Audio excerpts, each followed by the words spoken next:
ಇನ್ನು ಮುಡಾ ಕೇಸ್ನಲ್ಲಿ ಸಿಎಂ ವಿರುದ್ಧ ಹರಿಹಾಯ್ದಿದ್ದಾರೆ ಎಂಎಲ್ಸಿ ಎಚ್ ವಿಶ್ವನಾಥ್. ಮುಡಾ ಪ್ರಕರಣದಲ್ಲಿ ಸಿದ್ದರಾಮಯ್ಯ ಮರ್ಯಾದೆ ಕಳ್ಕೊಂಡಿದ್ದಾರೆ.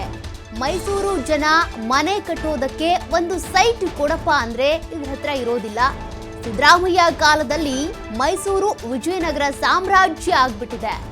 1200 ರೂಪಾಯಿಗೆ 50x80 ಸೈಟ್ ಏನಿದೆ ಆ ಒಂದು ಸೈಟ್ ಇತ್ತು. ಬಟ್ ಚಿನ್ನ ಬೆಳ್ಳಿ ಮಾರಿದಂತೆ ಸೈಟ್ ಅನ್ನ ಮಾರಾಟ ಮಾಡ್ಕೊಂಡು ಬಿಟ್ಟಿದ್ದಾರೆ.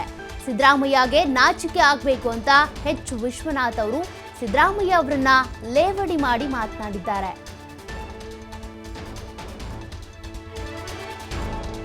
ಮುಖ್ಯಮಂತ್ರಿಗಳು ಇಷ್ಟು ಮರ್ಯಾದೆ ಕಳ್ಕೊಂಡು ಆ ಮೂಡ ಯಾರ್ದಿರಿದು? ಇಡೀ ಮೈಸೂರು ನಗರದ ಬಡವರ ನಿವೇಶನ.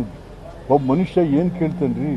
ಏನಪ್ಪ ನಾನು ನೆಮ್ಮದಿಯಾಗಿ ಬದುಕೋದು ಸುಖ ಅಲ್ಲ, ನೆಮ್ಮದಿಯಾಗಿ ಬದುಕಕ್ಕೆ ಒಂದು ಸೈಟ್ ಕೊಡಪ್ಪ, 20-30 ಕೊಡಪ್ಪ ಅಂದರೆ ಮನೆಯವರೇ ಬರ್ಕೋ, ಸ್ನೇಹಿತರೇ ಬರ್ಕೋ, MLAಗಳೇ ಬರ್ಕೋ, ಯಾರ್ಯಾರೋ ಬರ್ಕೋ. ಏನು ಅದು ಏನೋ? ಅಯ್ಯೋ ಅಯ್ಯೋ ಅಯ್ಯೋ. ವಿಜಯನಗರ ಸಾಮ್ರಾಜ್ಯದಲ್ಲಿ ಚಿನ್ನ ಬೆಳ್ಳಿ ವಜ್ರ ವೈಡೂರ್ಯ ಬೀದಿಲಿ ಮಾಡ್ತಾಯಿದ್ರಂತೆ. ಸಿದ್ದರಾಮಯ್ಯನ ಕಾಲದಲ್ಲಿ 50-80 ಸೈಟ್ ಎಷ್ಟು ಗೊತ್ತೇನ್ರಿ? 1200 ರೂಪಾಯಿ ಮೈಸೂರಲ್ಲಿ. 1200. ಅವ್ರ ಹೆಂಡತಿಗೆ 14 ಸೈಟ್ ಕೊಟ್ಟರು 21,000. ಎಷ್ಟಕ್ಕೆ 14 ಸೈಟ್ಗೆ? ಯಾವ ಕಾಲದಲ್ಲಿತ್ತು ಸ್ವಾಮಿ?